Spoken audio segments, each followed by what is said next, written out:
Хәерле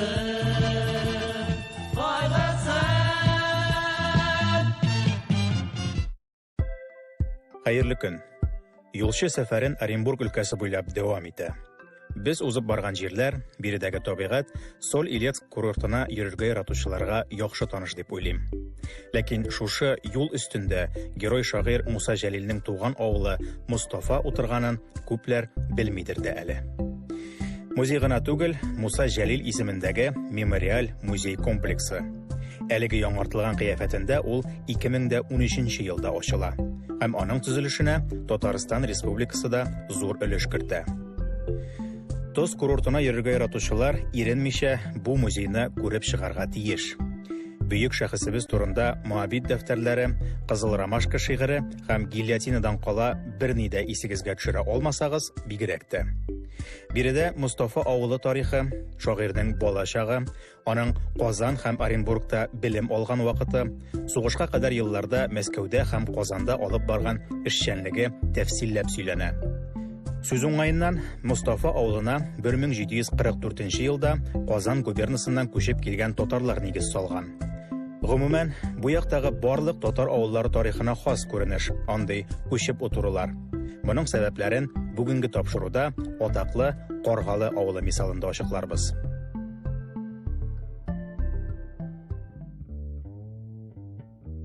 Казандагы татар бистәләре тарихын барлаган вакытта без Казан ханлыгы яулап алынганнан соң хәзерге Иске татар бистәсе территориясенә күчереп утыртылган татарларның 18-нче гасыр уртасында дәрәҗәләре күтәрелә башлап, хокуклары барлыкка килеп, алар арасыннан да зур-зур сәүдәгәрләр чыкканлыгы турында сөйләп узган идек. Нәкъ менә шул вакытта Татар Каргалысы дигән авылның да тарихы башланып китә. Бу авылның төзелү максаты ук бер була, ул Урта Азия регионы белән Рәсәй җирләрен бәйләү һәм таможня, сәүдә, шик буе мөнәсәбәтләрен булдыру тора. Шуңа күрә дә Татар Каргалысы авылына ул вакытта ул бүтәнчәрәк Сәйет бистәсе дип атала. Бу урынга юлда йөрмәгән, тел белмәгән, ил күрмәгән, сәүдә итә белмәгән кеше гомумән дә килми. Монда килеп утыручы беренче кешеләр чын мәгънәсендә зур сәүдәгәрләр, икътисадчылар булалар. Шуңа күрә дә авыл киңәеп үсеп китә. Ни өчен Сәйет бистәсе дип аталган әлеге авыл, аның инде башлангычы шушы Сәйет Хаялин дигән тарихи шәхескә бәйле һәм Каргалы авылының башлангычы нәкъ менә шул Сәйет Хаялин йортыннан булып тора. Бүгенге көндә аның 1744-45 елларда төзелгән йортының бер өлеше сакланып калган. Ул аның аскы каты. Бу объект дәүләт тарафыннан саклана.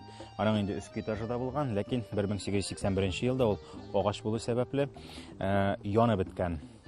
Менә шулай итеп, Татар Каргалысы авылы Сәйет бистәсе шик буенда урнашып, Рәсәйне башка дөньяга күрсәтү һәм инде Рәсәй өчен Урта Азияга ишек ачу, капка ачу белән башлый үзенең тарихын. Чыннан да Каргалының язмышы аңа нигез салынган вакытта ук билгеләнгән була инде. Ул шәһәр хөкүмәте өчен аеруча әһәмиятле стратегик җирлектә татар авылы барлыкка килү бик мөһим сәяси адым булып тора. 1744 ел башында Казан сәүдәгәрләре Оренбург губернаторы Иван Иванович Неплюевка мөрәҗәгать итәләр һәм дин иреге бирелеп, мәчетләр төзергә рөхсәт булып, рекрутлык бурычыннан азат ителгән очракта Оренбург янына килеп төпләнергә әзер булуларын әйтәләр. Шул ук елны губерна канцеляриясенә сәүдәгәр Сәгыйть Хаялин килеп, күчеп утыру өчен кирәкле җир мәйданын, килешүнең барлык шартларын сөйләшә һәм җирле хакимият белән килешү төзи. 1745 елның 8 августында Сәгыйть Хаялинга императрица Елизавета Петровна кул куйган указ грамота тапшырыла. Шул вакыттан хәзерге Каргалы, ул чорда Сәгыйть бистәсенең тарихы башланып китә. Бистәгә нигез салынган урын һәм аның беренче йорты урыны электән үк билгеле булуга карамастан, бина мөгъҗиза белән генә безнең көннәргә кадәр килеп җиткән. Менә шымагы гына калды инде моның хәзер. Моны буздылар. Элек бит инде Совет вакытында таш кирәк, нигезгә сарай салы колхоз муллана дип шулай итеп бузып алдылар моны. Бузып алганнар. Рәшит абый Искәндәров, тарихчы, Моннан чыккан халык инде Шибенле авылына эшләде. Тарихчы, директор, мәктәп директоры булып, шулай итеп, шул билеп алып, туктаткан, бузмагыз, хотя бы менә шу пишмагы калды. Монда менә шулай бер зынныгы инде бер 50 метр инең. Мин үскәндә 2 этажлые, анда этаж аша шулай ишекләр бар. Шауып йөридер мин шунда, уйнап малай чакта. Вакытында инде, бабай вакытында 3 этажлы булган. Иске этажы агач. Шулай. Ну, монда биразы менә шу тирәдә менә склады бар аның.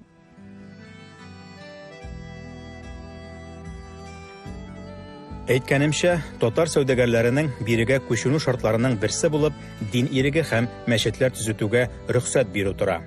1746 елдан башлап 1909 елга кадәр Каргалыда 10 мәчет төзелә. Бераз статистикага бирелеп санап карасак, бистәнең 163 елы эчендә 16 елга бер мәчет төзелгән дигән сүз бу. Шунысына да игътибар итик, Сәгыйд Хаялинга бу җиргә урнашырга рөхсәт 1745 елда бирелә генә әле. Димәк, бер ел эчендә Ялан кырда салынган Сәгыйд бистәсендә мәчеткә җыелырлык мәхәлләдә мәчет төзетергә мөмкинлек тә була дигән сүз. Шул көннән башлап бер артлы мәчетләр төзелеп кенә тора.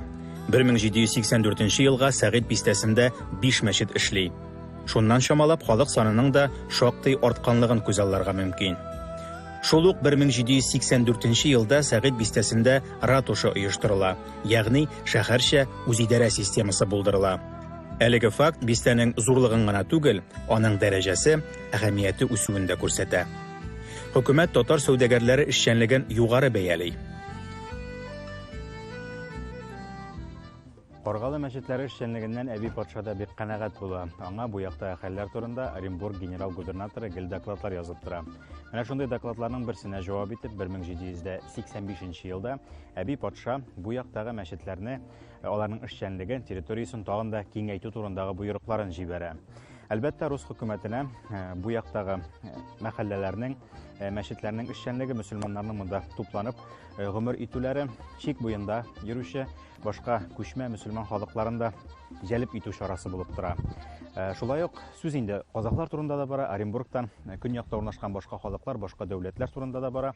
Алар белән сәүдә мөнәсәбәтләрен, яхшы дипломатик мөнәсәбәтләрне ныгытырга кирәк була. Киңәйтү дигәннән, беренчедән һәрбер мәчет янында мәктәп булдырырга буйыра Әби патша. Шулай ук кунак йортлары төзелергә тиеш була һәм мәчетләрне матур итеп койма белән әйләндереп алу күз алдында тотыла. Менә бу койма белән әйләндереп алуны татарлар белән киңәшләшеп эшләргә куша, дин кануннарына туры килмичә, юлаларга каршы бармыйча гына. Шулай ук яңа мәчетләр төзелергә дә тиеш була. Бу эшне башкарырга буйыра губернаторга. Һәрбер мәчетнең сыйдырышлылыгы 1000-1500 кеше булсын дип яза.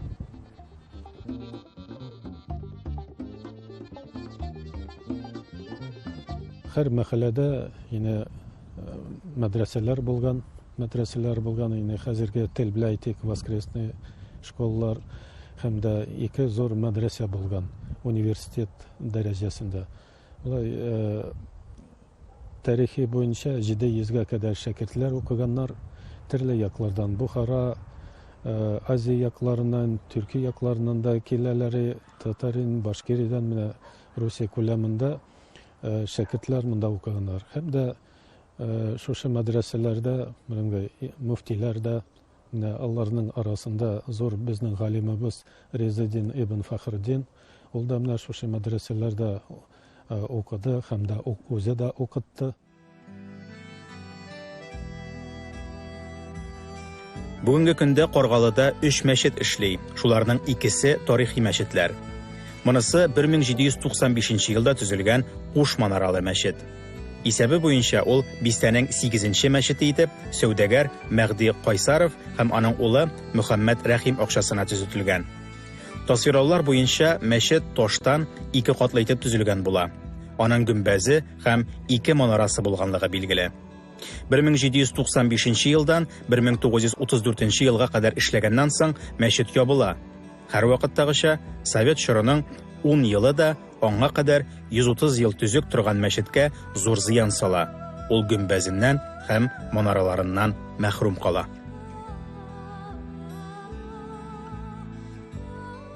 46 елларда сугыштан соң мәхәллә халыкларда хөкүмәттән сорап, ул вакытта мәчетләр ачылу бик кыен хәлләре. Шул мәхәллә халыклары бик күп хатлар язып, бер генә түгел, күп мәртәбәләр хатлар язып, кичкә зорга хөкүмәт аларга шушы мәчетне кайтарып бирде.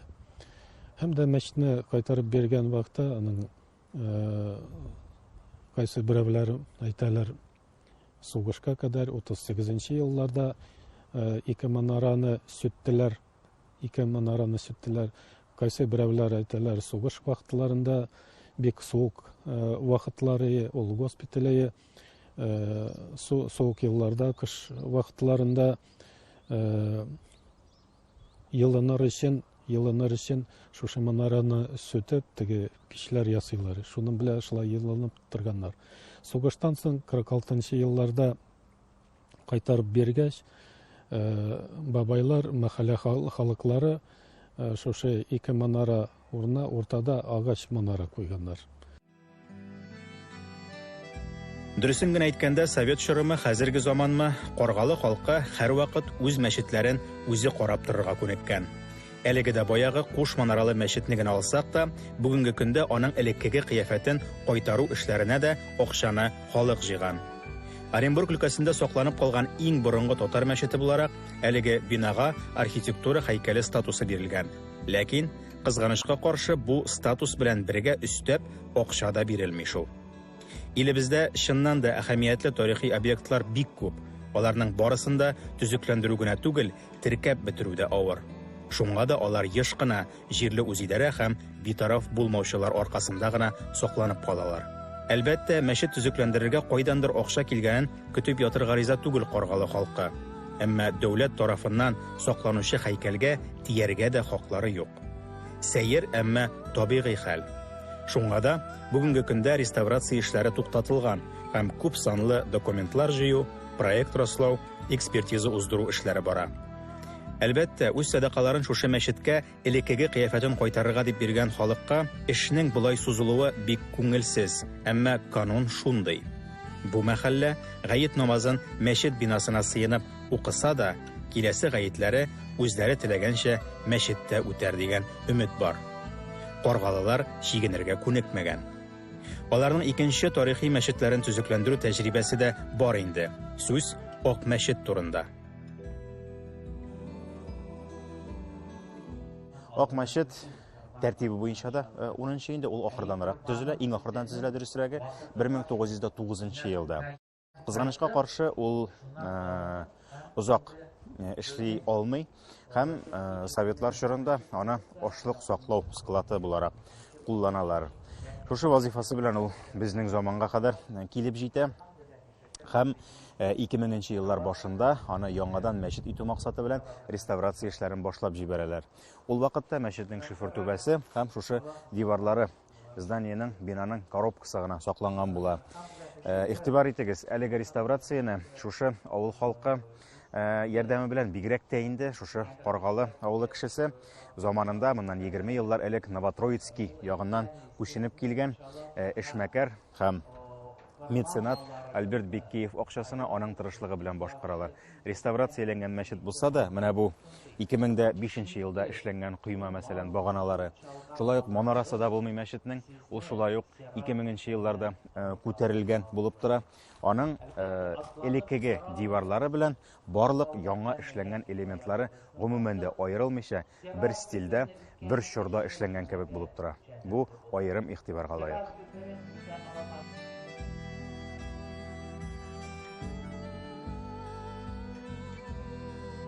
Каргалының тарихын нәкъ менә мәчетләренә, дин ягына басым ясап сөйләвебез бердә юкка түгел.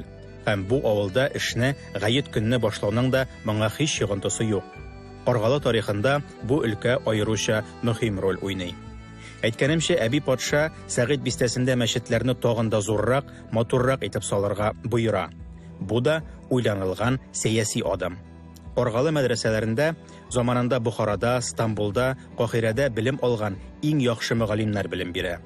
Мәктәп мәдрәсәләрдә казах ханнарының, башкорт тарханнарының, татар морзаларының балалары белем ала. 19 гасыр ахырында Каргалыда татар, башкорт, казах мәктәпләре өчен укытучылар әзерләүче мәктәп ачыла.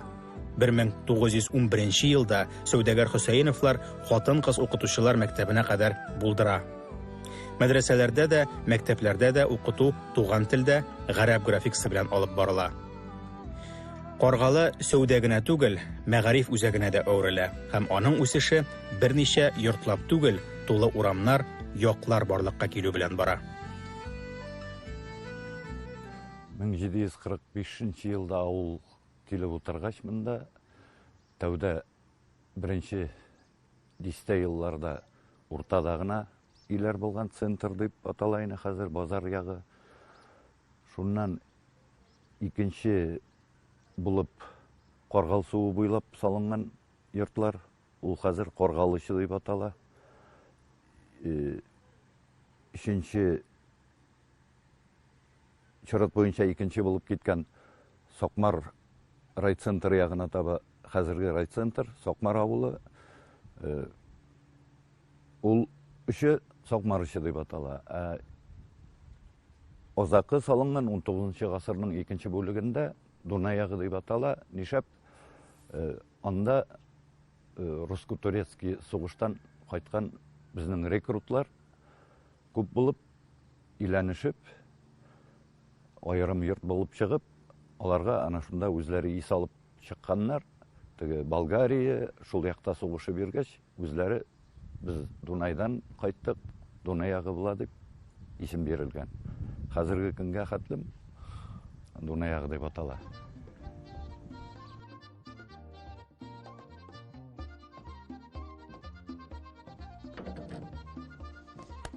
Каргалы өстенә кара булыт чын-чынлап 1926 елда килә. Бу чорда әлеге авыл белән бик ныклап Оренбург өлкәсе ОГПУсы кызыксына башлый. Әлбәттә, Каргалы авылына инде шуның кадәр мәдрәсәләре, мәчетләре булган авылга, нык торган авылга совет властен кертү бердә җиңел булмый. Һәм биредәге һәр кешене кулак дип атап, кайда булса озатырга бернинди дә кыенлыклар тумаган булыр иде совет хөкүмәтенең сәясәтен алсак. Дөрестән дә шундый докладлар китә дә инде. Монда 20дән артык дин культы хезмәтчеләре бар. Алар авыл советы эшчәнлеген туктаталар, алар тамырларын бик тирәнгә җибәргәннәр. Әлеге авыл Сәүдә үзәге генә булып тормый, сәүдәгәрләр генә түгел биредә. Биредә дин үзәге һәм мәсәлән инде шул ук авыл советы да пролетар хөкүмәт органы түгел, шушы муллалар янында булган байларга, шушы авылны яшәтеп, төзетеп, гөрләтеп торучы байларга буйсына һәм авыл советы үзе дә ниндидер дини органга гына ошап кала дип яза башлыйлар. 1930 елдан башлап Каргалының 10 мәчетенең барысы да ябыла. Мулла мөгаллимнәр Себергә сөрелә, бай китапханәләр юк ителә. 1933 елда Каргалыда практика узган тарихчы студент Софи Зәйни үзе белән булган бер хәлне язып калдырган. Ул үзенең дусты белән ишек тәрәзәләре такта белән кадакланган бер йортка юлыга. Җирле үзидарәдән рөхсәт сорап, йортны ачып керсәләр, таң калалар.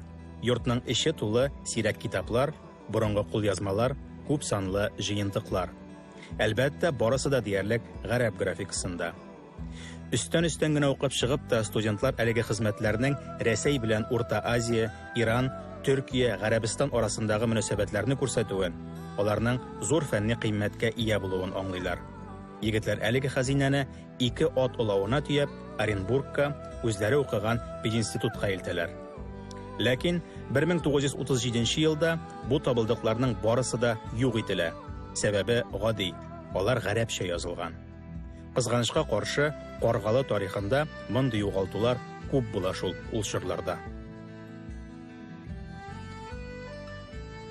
Боры бездә Елизавета Петровна патшабикәнең указы язылған тире. Әбейлер инде сөйледірі, шул тирені эт тиресі деп енді. Ол эт тиресі болмаған, бұзау тиресіне бұтталап басылған Елизавета Петровнаның указы мұнда міне шы орынға көшіп отырыға, міне темір жол бар бетінде, Соқманның тігі яғында, мұнда 6 шақырым и Перволыцкий районға Алмалы деген ауыр бал, шунда қатлы бұл жерлер. Міне орта қорғалы и бұяқтағы қорғалы сулары орасында біздің жерлер, қорғалы жерлері, шушы жерлер. Шуны 42-43-та мен балайшақ түнне кіріп, обысқы білән, уборка вақты бетінде бұдай ұрламағанлар ма деп, шолай етіп қарап ерділер. Фонарь тұтып, мен елдіңда ісі уақыт еқлап ятам, менім істен ерейлер. Үй асты шырмаға мініп кеттілер. Шундан түсіп, еге кіріп, ауыл енді ең қибат нәрсе, бітін нәрсе, сондықта бетіне. Сондықны ашып, әтіге олынған не болған материал бішмәттігерге соғыш башылынған сейінде, әті соғышта бетінде. Оннан шул тире ятқан Елизавета Петровнаның указы бұтылап басылған. Олып шығып кеттілер. Әбей елі екінші күнні ертіп, ярый эт тиресін алып шығып кеттілер. Шөртісінем, әміне бішмәтке деген материалны жалқы. Бүгінгі тапшыруда болған мәгълүмат белән генә дә Каргалыны зыялы татар авылы итеп күзалларга мөмкин инде. Чәчәк аткан чагында 10 мәчете, һәрбер мәчете белән бергә төзелгән мәдрәсәләре, искиткеч бай базары, кунакханәләре, сәүдә йортлары белән ул Азия һәм Рәсәй шигендә урнашкан үзенчәлекле архитектуралы авыл булып торган. Каргалы сәүдәгәрләре күп җирләрне күргән, күпне белгән хәлдә үз авылларында төзеткән һәрбер бинага шәрык чалымнары керткән. Аларның эзе авылда бүгендә сакланып килә әле. Аның ишегенә ташлар үзебездә дә барла диючеләр булар. Килешми мөмкин түгел, әмма Каргалы тарихка гына ябышып ятмый. Ул тарихын дәвам итүче авыллардан. Монысына тиздән үзегез дә инаначаксыз. Әлегә Каргалы тарихын йомгакларга ашыкмыйк. Ни дисәң дә, авылның башлангычы үзебезнең Казан арты кешеләреннән бит. Туган җиребездән ерак булсак та, якташлар янында сагыну да бераз басыла кебек.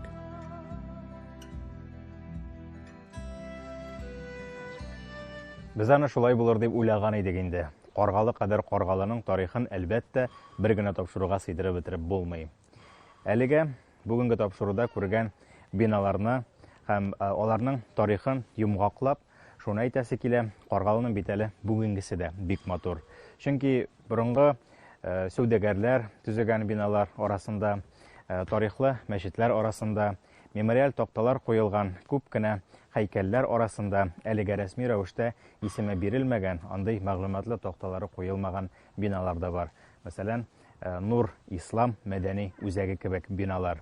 Алар шушы авылның, төбәкнең тарихына нигезләнеп, аның матур традицияләрен дәвам итүчеләр һәм әлегә авылның киләчәген булдыручылар. Менә шундый күтәренке нотада әлегә саубуллашып торабыз. Киләсе тапшыруыбызны шулай ук Каргалы авылы буенча сәфәрдә уздырырбыз.